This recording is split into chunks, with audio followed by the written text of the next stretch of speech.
Ate Sue! Alam mo, Susie, para sa karamihan, masakit ang pagkatalo ni Manny. Ramdam natin yan, di ba? Para maibsan yan, mag-food trip na lang tayo. Napakaganda ng suggestion. Daan na lang nasa kain, di ba? Gaya ni Susie, nagpakain ko ngayon. Di ba? Magpapandesal. Ipis! At ito, ang tamis ng waffle at juiciness ng burger. Aba, pinagsama. Akala may papatikim sa atin ni Tony Pat. Good morning! Ba, Tony Pet? Waffle burger. Anong burger. laman yan? Ano ba yan? Karne? Isda? Good morning! Morning, Tony Pet! Morning, Pat! Alright, eto na. Live na live tayo mula sa Pampanga. Hi, Ate Sue.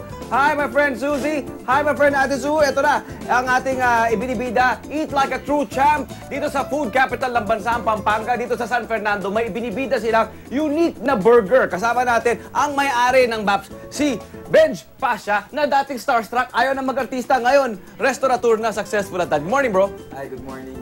Alright, bro, dinarayo ang iyong itong sikat na burger mo at ito ay unique. Bakit nga ba ito unique? Anong tawag dito?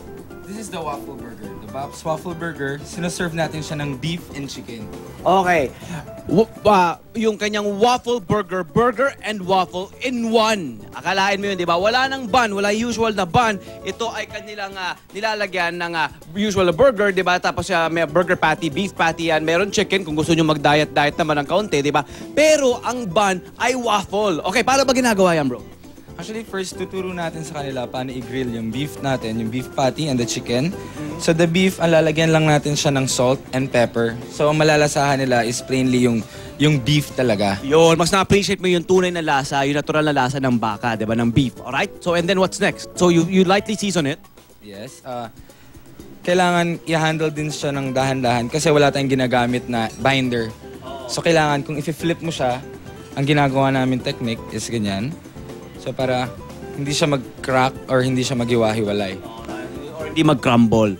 Alright. So pagkatapos yan, so ilang minuto lang yan, di ba? Ilang minuto lang nating lulutuin yan. Ito na, yung waffle, yung ating bun, wala nang bun, ito na yung waffle, di ba? Na nagiging bun. Ang labo, di ba? Pero malinaw dahil papakita namin sa inyo. Ito. So yung batter, anong nilalagay natin dyan? Meron tayong cornstarch, merong flour, and yung egg na ginagamit natin is organic din. Organic. By the way, yung kanilang baka at yung kanilang manok ay organic din, di ba? Very good yun, organic at free. So steer natin siya ihalo natin para hindi siya magdikit-dikit. And then, yes, may certain temperature din na kailangan. Ilang minuto ang kailangan natin kukunin para maluto yan? 2 to 3 minutes lang, magiging ready na siya, yes. So yan, ilalagay natin yung kanilang batter, sasaran natin yung waffle maker na yan, at pagkatapos yan, ito na ang itsura ng ating waffle. Ito na, luto na yan. Yun! Okay, plating tayo, plating. Paano nga ba ginagawa yan? Gagawin natin first is hatiin natin siya. Okay. Nice. Okay? Nice. So mapapansin nyo, yung kanilang waffle, di ba, malambot. So yung bun na nakasanayan natin, mas masarap, extra tasty, di ba? Extra flavorful at extra lambot, di ba? Ibang klaseng consistency at texture. It's a great play on texture, di ba? So next, ilagay natin yung gulay muna, which is the green ice lettuce. And then we will put the, kasunod yung beef patty natin. Nice. Yun. And then may secret sauce. Yes. For the secret sauce, sa salt and pepper natin, ang gagamitin natin is the honey mustard mayo. Okay. Meron siyang nilalagay dito sina Benj, kasakaing kanyang girlfriend at slash chef na si Chef Shai. Hi, Chef Shai. She's somewhere. Yes. Bali, for the sauce, yun, siya rin ang nakagawa ng recipe. So gagawin natin, after nito, to-fold lang natin siya. And then, papatong na natin. okay.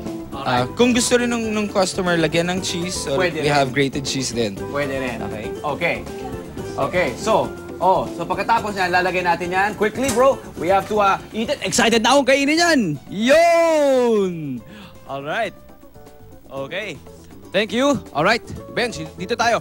Bukod sa ating waffle burger, mayroon tayong iba't ibang klase pa ng mga variants, ika nga, di ba? Alright, Benj, would you mind talking about your variants? Habang kinakain ko, okay. Meron tayong chicken, meron tayong chori, parang chorizo nila, di ba?